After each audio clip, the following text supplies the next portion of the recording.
जरा सोचो, तुम एक समुद्री चोर यानी पायरेट हो और तुम्हारे हाथ सोने से भरा एक बहुत बड़ा जहाज लग जाए जिससे तुम एक साम्राज्य बनाकर उस पर राज कर सको। तो कुछ ऐसी ही कहानी की शुरुआत एक शक्तिशाली साम्राज्य से होती है जो हाल ही में एक बड़े युद्ध में पराजित हो चुका है। दुश्मनों से बचाने के लिए राजा अपने खजाने को एक विशाल समुद्री जहाज में लदवाकर किसी सुरक्षित स्थान पर छिपाने के लिए भेजता है। उन्हें डर है कि अगर यह सोना किसी के हाथ लग गया तो उनका साम्राज्य पूरी तरह से बर्बाद हो जाएगा। कुछ समय बाद हमें समुद्र में एक और जहाज देखने को मिलता है जिसमें कई कैदी सवार होते हैं। इनकी हालत बहुत खराब हो चुकी होती है क्योंकि इन्हें समुद्र के बीच में छोड़ दिया गया है ताकि यह भूख प्यास से तड़प कर दम तोड़ दें। धीरे धीरे सभी ने अपने जीवन की आशा भी छोड़ दी है, लेकिन तभी अचानक एक विशाल समुद्री जहाज वहां आ जाता है। इस जहाज की कप्तान एक निडर और समझदार लड़की होती है। जब वह इन कैदियों को इस हालत में देखती है तो उसे उन पर दया आ जाती है। उनकी हालत देखकर वह फैसला करती है कि उन्हें मरने के लिए छोड़ना सही नहीं होगा। इसीलिए वह अपने जहाज के दल को आदेश देती है कि उन सभी को बचाकर उनके जहाज पर ले आया जाए। अब इन सभी को इस जहाज पर आए हुए 3 महीने बीत चुके थे। पहले जो कैदी थे अब वो इस जहाज के माहौल में घुलने लगे थे, लेकिन एक दिन ये सब मिलकर जहाज की कप्तान के पास जाते हैं और एक चौंकाने वाला खुलासा करते हैं। ये सभी पहले समुद्री लुटेरे थे यानी पायरेट। ये सुनकर कप्तान थोड़ा मुस्कुराती है और कहती है कि हम सिर्फ जापानी जहाजों को निशाना बनाते हैं कैदियों के। सरदार को यह सुनकर थोड़ा अजीब लगता है। वह जवाब देता है, यही तो तुम्हारी सबसे बड़ी गलती है। असली पायरेट किसी एक को नहीं बल्कि हर जहाज को लूटते हैं। तभी इनकी नजर समुद्र में एक जहाज पर पड़ती है। वो एक जापानी जहाज होता है। इसे देखकर सभी लुटेरे जोश में आ जाते हैं। तलवारबाज गर्व से कहता है, मैं बेहतरीन तलवारबाज हूँ, इस जहाज को लूटने में जाऊंगा। कप्तान उसकी बात सुनती है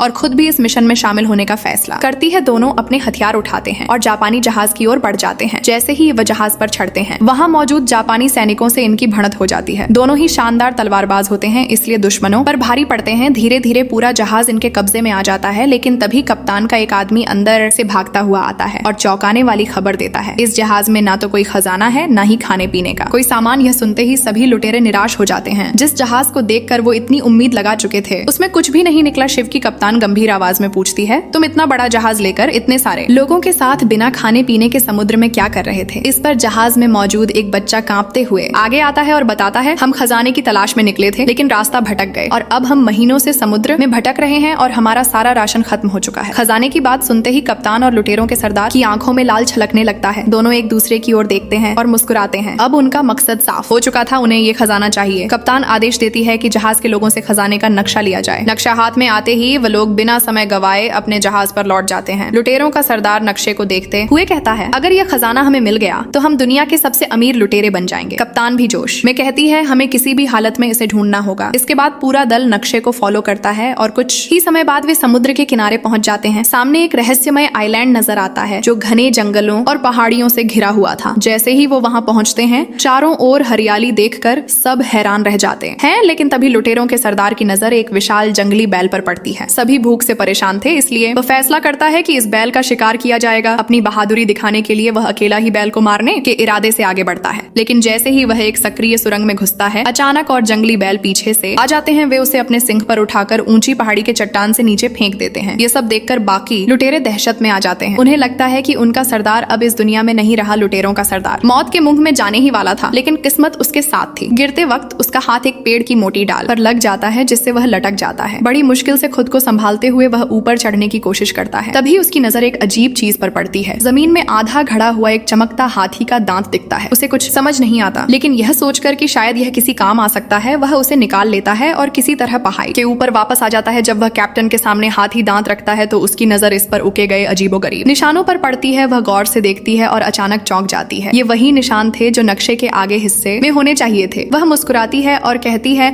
अब हमें पता चल गया है कि आगे का रास्ता क्या है। इसके बाद वह पूरे दल को इकट्ठा करके ऐलान करती है, मैं इस जहाज की कैप्टन हूँ और मैं खजाने की खोज के लिए जा रही हूँ। जो मेरे साथ आना चाहता है वह आ सकता है। लुटेरों का सरदार ये सब देखकर गुस्से में आ जाता है। वह नहीं चाहता है कि उसके आदमी कप्तान का साथ दें, लेकिन अब हालात बदल चुके थे। उसके सभी साथी अब कैप्टन पर भरोसा करने लगे थे, इसीलिए वह बिना सोचे समझे उसकी बात मानते हैं और नाव में बैठकर आइलैंड से रवाना हो जाते हैं। कुछ ही देर में पूरा दल वहां से निकल जाता है और लुटेरों का सरदार अकेला रह जाता है। कप्तान जहाज पर पहुंचने के बाद भी उसका इंतजार करती है, लेकिन वह पूरी रात नहीं आता। तभी अचानक उसका सबसे वफादार आदमी उसके पास आता है और चिंता स्वर में कहता है, कप्तान वो हाथी दांत चोरी हो गया है। ये सुनते ही कप्तान का गुस्सा फूट पड़ता है। उसे तुरंत समझ जाता है कि इसके पीछे और कोई नहीं बल्कि लुटेरों का सरदार ही है। बिना कोई समय गवाए वह अपने कुछ साथियों के साथ वापस आइलैंड पर जाती है और उसे खोज निकालती है। जैसे ही वह उसके सामने पहुंचती है बिना कुछ कहे एक जोरदार मुक्का उसके मुंह पर जड़ देती है। वह गुस्से गुस्से में चिल्लाती है, हाथी दांत कहाँ है, फौरन वापस दो। लेकिन लुटेरों के सरदार को लगता है कि कैप्टन उससे प्यार करती है, इसलिए उससे मिलने आई है और धीरे से कहता है, मेरे पास कोई हाथी दांत नहीं है। दरअसल लुटेरों का सरदार सच कह रहा था, हाथी दांत उसके पास नहीं था। दरअसल उन्हीं में से एक साथी ने इसे चुराया था। वह चुपके से शहर की ओर भाग गया ताकि वहां जाकर इसे ऊंचे दाम पर बेच सके। जब कप्तान और बाकी लोग इस सच्चाई को समझते हैं तो वह तेजी से उसका पीछा करते हैं और शहर की ओर बढ़ते हैं। शहर में वह व्यक्ति हाथी दांत को एक व्यापारी को बेचने ही वाला होता है कि तभी कप्तान ऑरन लिट्रो का सरदार अपने साथियों के साथ वहां पहुंच जाते हैं। उसे घेर लिया जाता है और उसके पास कोई चारा नहीं बचता। मजबूर होकर वह हाथी दांत लौटा देता है और इस तरह यह अनमोल वस्तु फिर से उनके पास आ जाती है। वहीं दूसरी ओर कहानी में एक नया मोड़ आता है। एक विशाल साम्राज्य का राजा अपने महल में बैठा होता है जब उसका जनरल उसके पास आता है